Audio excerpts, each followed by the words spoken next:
Okay, what you're seeing here is the 3 of these dies that go in a ring roller. You know, it's the roll tubing. It's a Harbor Freight unit. It's kind of cheap. What I always want to do is make a set of rollers that I can do flat bar or flat stock in. You know, like a say a 3/16 by 2-inch wide strip. I can make a ring with it. So I like the tube barks, but I really want one for the flat bar because I roll rings and it's a lot easier that way. So you can see these 3 slugs. It was one big piece of 4140 and I cut it down to size. It's 3-inch. That's all I really need to roll a ring. So yeah, that's what I'm working on now. Should be interesting.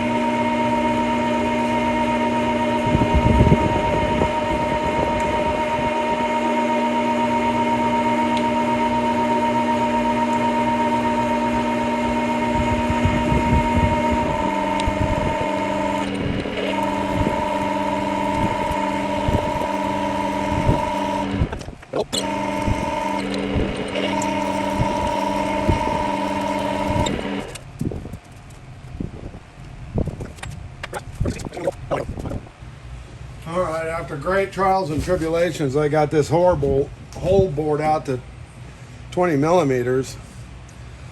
And now I'll put this guy right here. See, this is what I'm duplicating right here. So this distance right here is 9 millimeters. So I go back 9 millimeters and draw a line.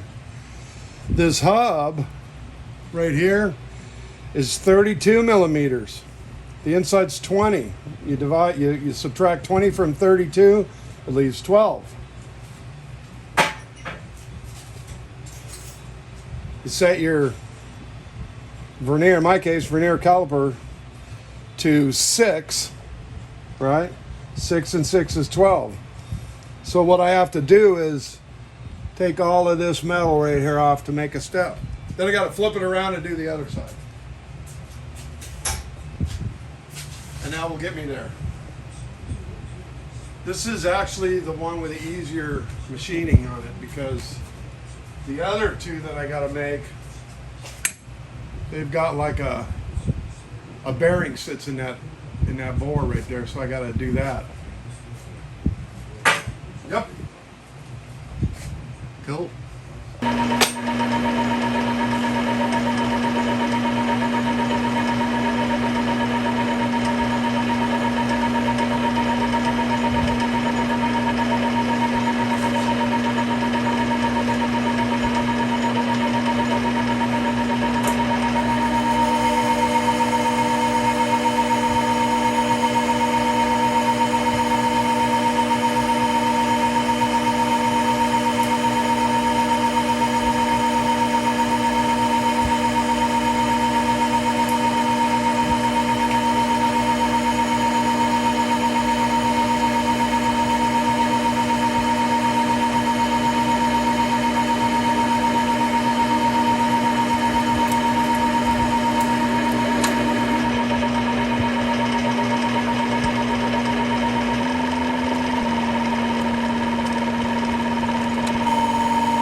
That wasn't good.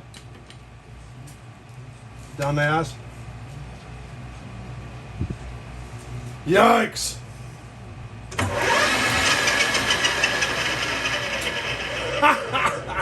What a moron.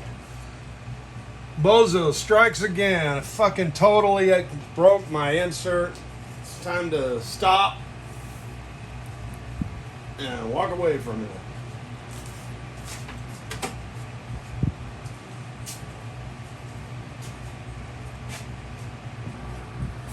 What a friggin' dingus.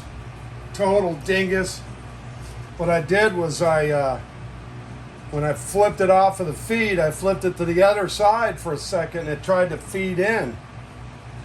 You know, this little lever, man, stupid. Let's see. Kind of hot.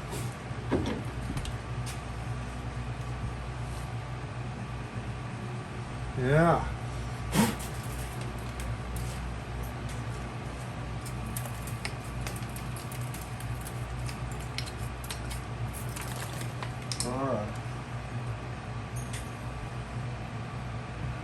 I'm okay though, because I didn't get into the center where it caused a problem. Oh, what's this?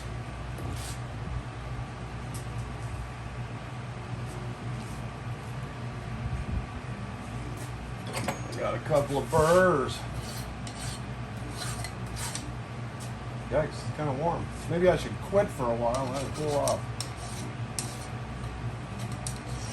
Where it janked onto the jaws, it made a little bump right there. You want to make sure this thing's going to lay flat against the jaws, you know. Those aren't going to affect it.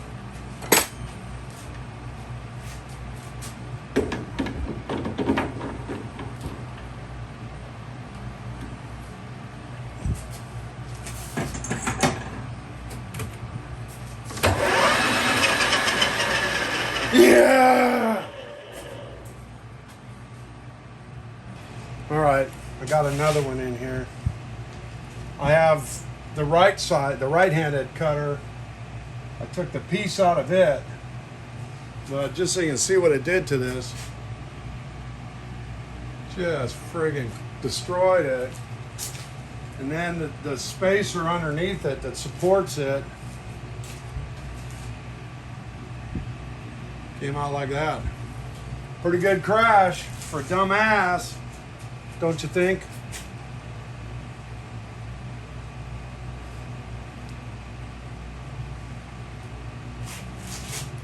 Well, these guys don't have to be super tight either, by the way.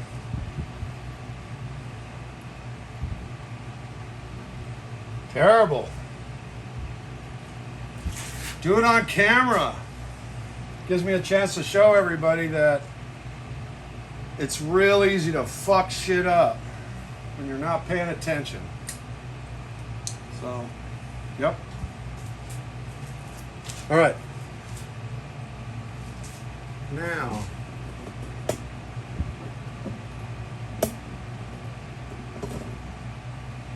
let's pull this back a hair. Now let me see if I can get in there and clean this up. That's it.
You know, the watch is kind of cool, but it doesn't always tell you it's running. I can't see the numbers now. But anyway, so I got this one up to a certain point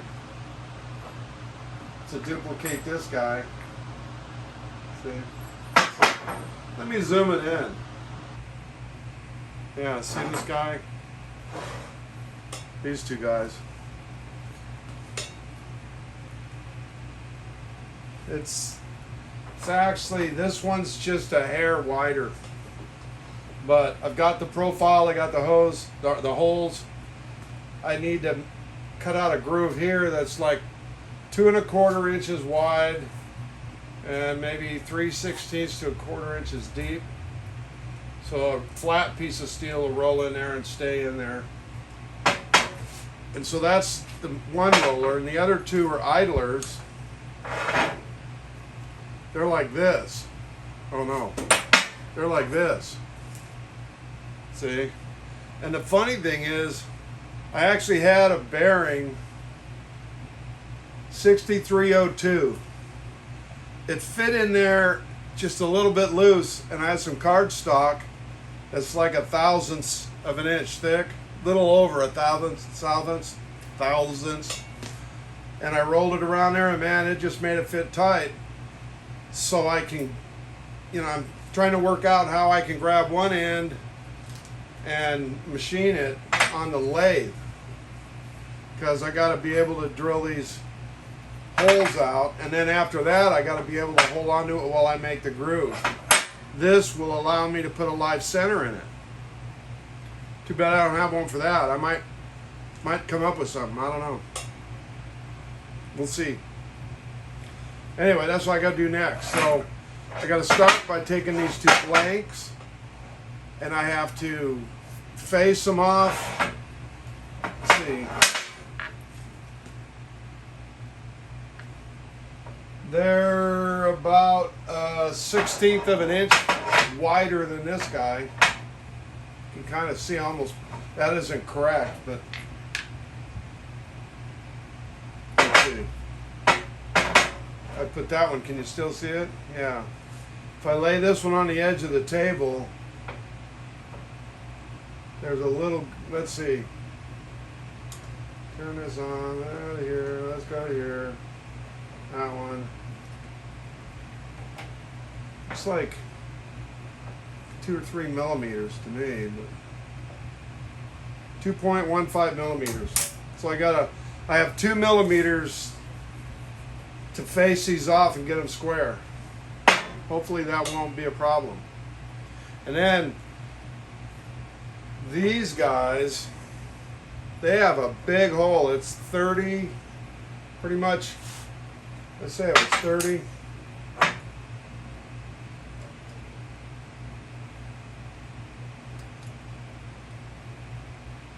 Yeah, 30 millimeters. And I'm trying to figure out how to make that hole without a lot of trouble, because that's a lot of material to bore out of 2 of these pieces. A 3-inch long piece of 30 millimeter bar stock essentially from each of them. So that'd be 6 inches of 4140. That's 30 millimeters in diameter. It's a hell of a thing to waste, but moreover, it's a lot of stuff to carve out of there. So I have a trick I'm gonna try, and the thing is, come on now, it's not working? Huh. Well, I guess it is. See, the watch wasn't telling me where it was going. Anyway, what was I going to say? Thing is, I'm not a real machinist by any means, a hobbyist machinist. I've been farting around with it for, 5 or 6 years. In my work, I ran specific lathes, like brake lathes and big industrial drill presses and band saws and stuff like that. The stuff I fabricated was heavy equipment and trucks and stuff. But anyway, since I don't know how to do it the right way, I can try and figure something out. I'll show you how that is when I get back at it.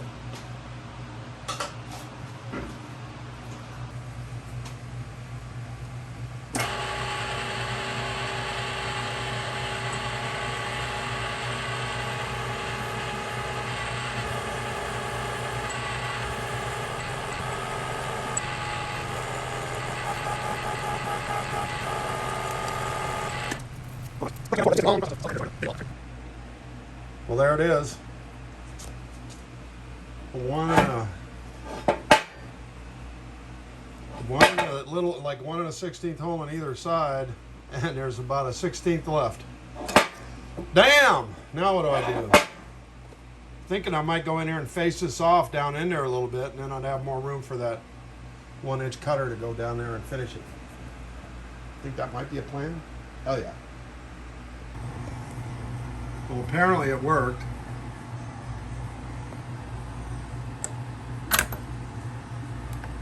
I got a piece of 4140 I had left.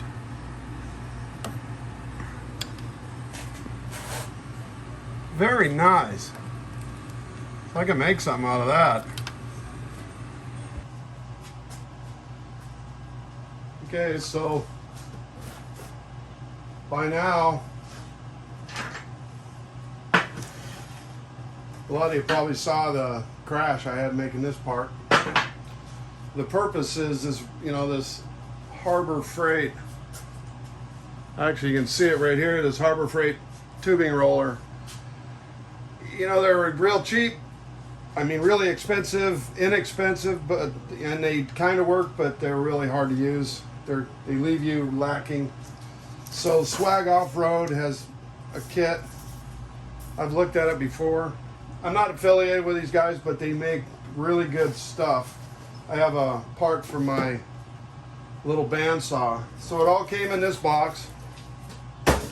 Let's see what's in there. Now this guy,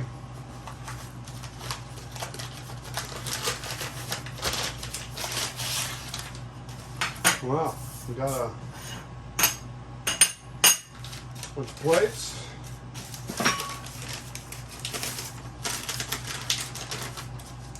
Try to get it open. Man, they got a package good, I'll tell you.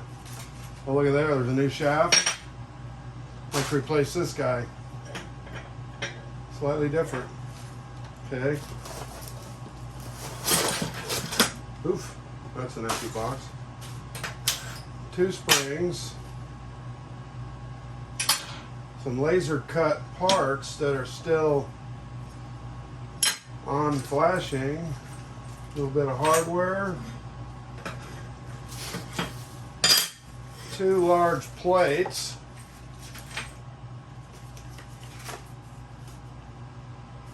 Okay.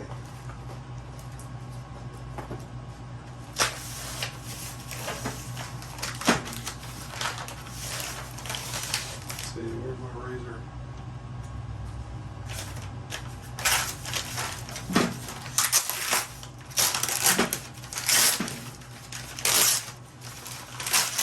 And these, of course,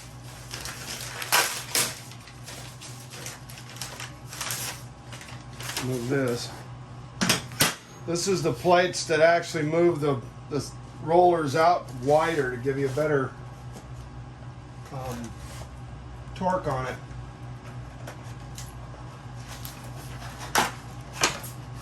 And look at that. I wonder what that is.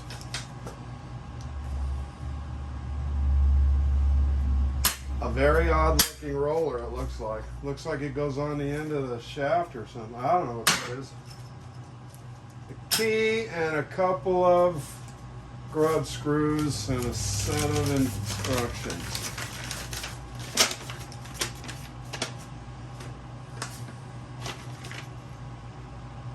Oh yeah. So basically you strip it down and weld it all together, and you got this guy. Oh, that's what this is. It's the drive. You drive it with, what's it look like? It doesn't look like.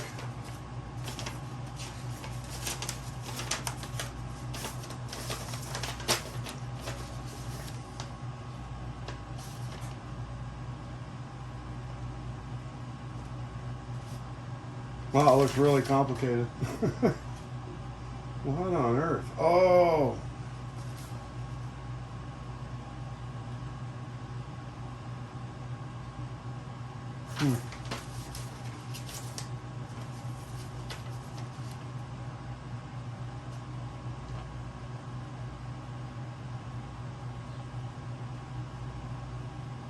That is very odd. It's like I don't have everything I see in this picture. Have to figure it out. Anyway, that's what I'm trying to do.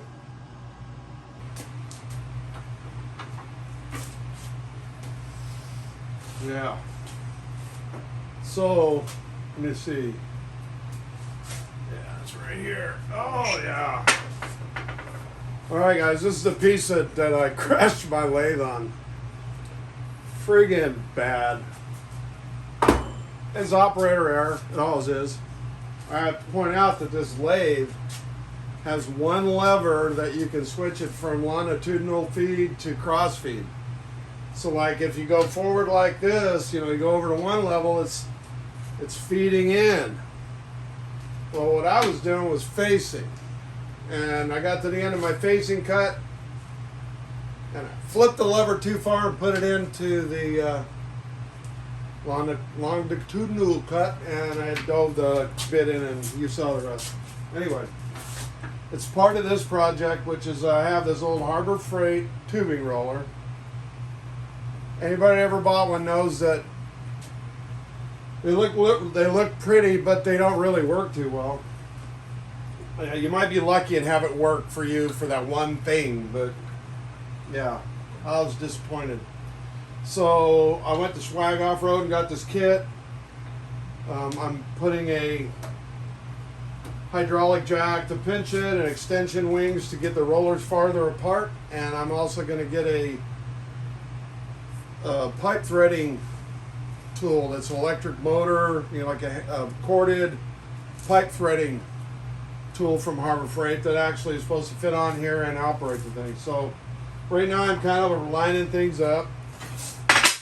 The first thing that you got to do is come off of there. Is take the little parts that they give you.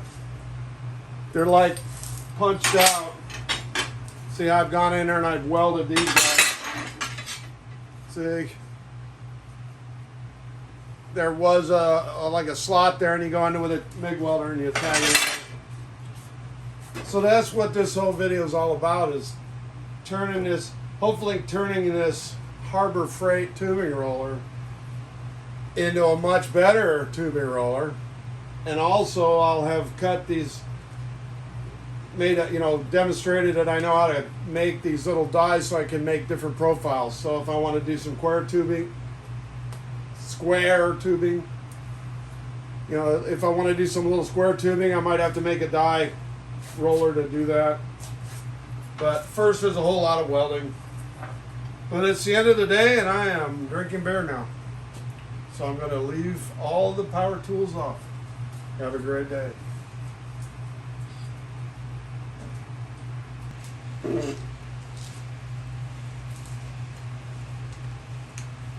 Okay, so the directions say line this thing up with the pins and tack weld it. No, they don't say that. The directions say weld it on there. But Papa C says line it up with the pins. Make sure that it's, what I'm looking at right here is that the bottom of this plate is by eyeball perpendicular to the bottom. You're constrained by these bolts. Wherever the hole is, that's where it's going to end up. So I'm going to just tack it.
Okay, so here's the next step in putting this thing together.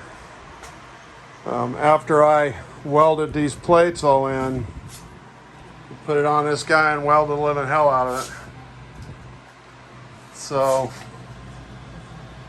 it moves. You're adding 2 holes to the existing one on each end, and I weld inside, all around, on the back. Well, both sides, I should say. So yeah, this thing's like hotter than you can believe right now. So I went to Harbor Freight to get some stuff, and they can only take cash right now. They must be skimming, so they don't want to take credit cards until they get their bonus. Anyway, I'll go back later and pick up some more parts, and maybe I'll finish it one of these days. Cool.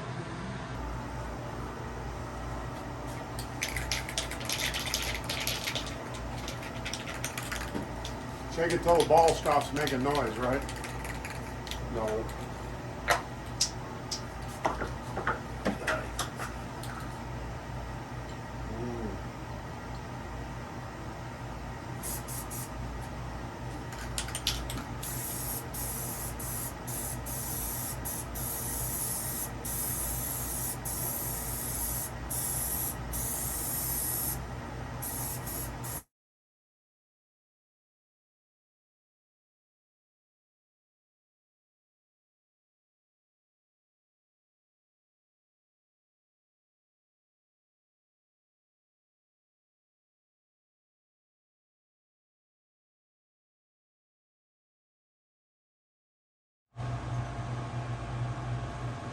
Well, it's the last bit. Everything's done, except this guy's got to be welded on there 4.5 inches from the end. So I put my ground clamp right there at 4.5 inches, and then I'll be able to shoot it on there. So it's the next part. Let's see.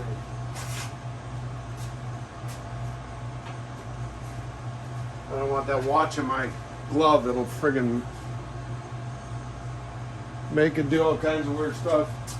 I found out if I have the glove on while I'm working and it's in the watch is in there, it'll like turn it up and down and zoom it in and out.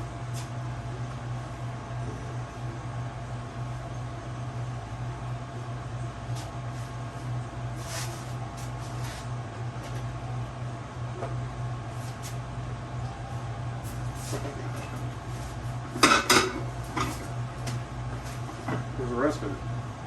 Oh, yeah.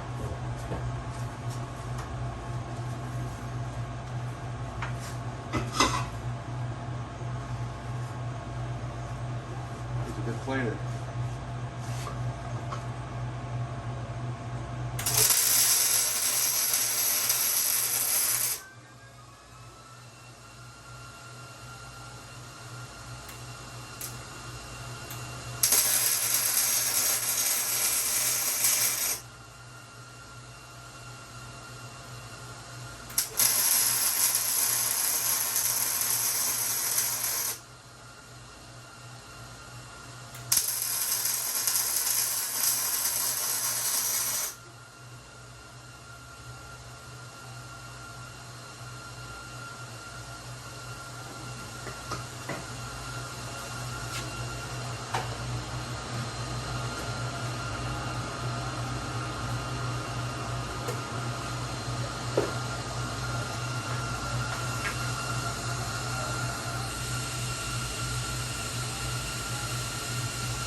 How's that look?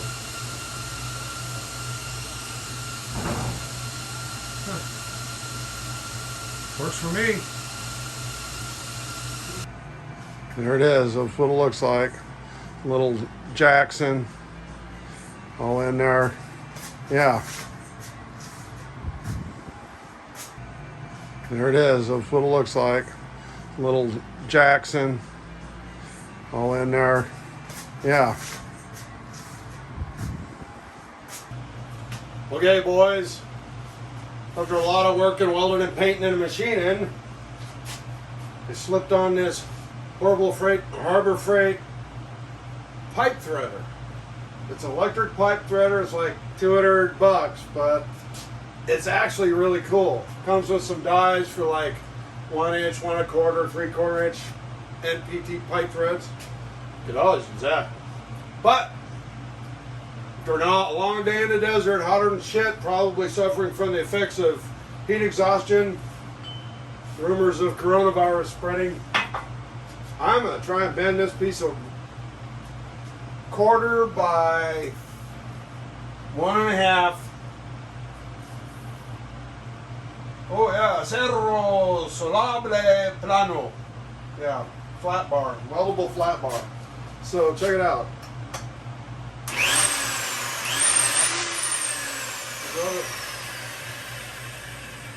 Right to the end. I'm gonna give her a couple of cranks. 5, 6. Is it going back up? Oh, what a delightful Harbor Freight. Flip it. Go back the other way.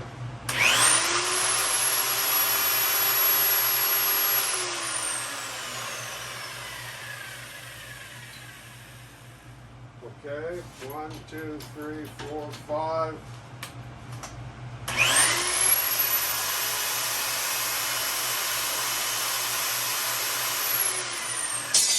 Yikes!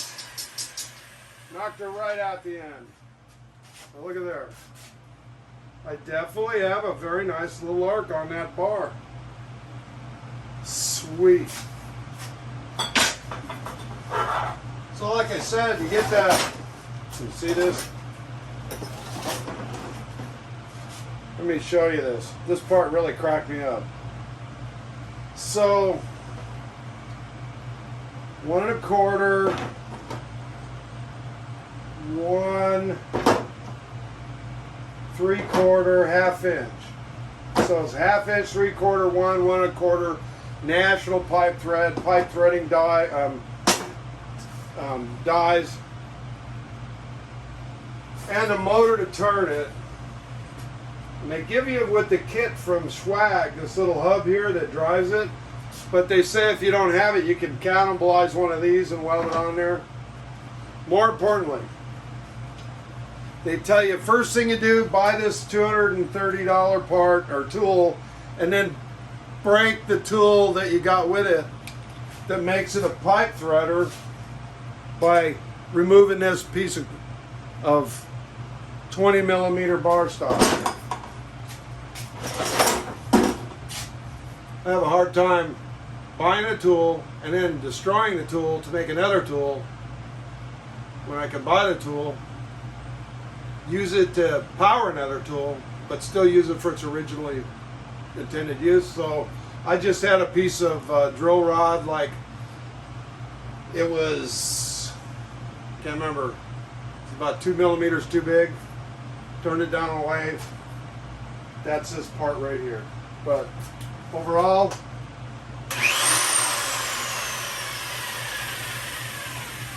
this thing works great. So, like, needs a better way of turning the jack off. Come on now. With the weight on it, it don't like going up, but there it is. Very nice. I hope this helps. If anybody wants to, I'm going to use it to make like shades for the front, where I can make a big arc out of a piece of cheap tubing and then weld them together to make sunshades for the driveway. Probably be another video.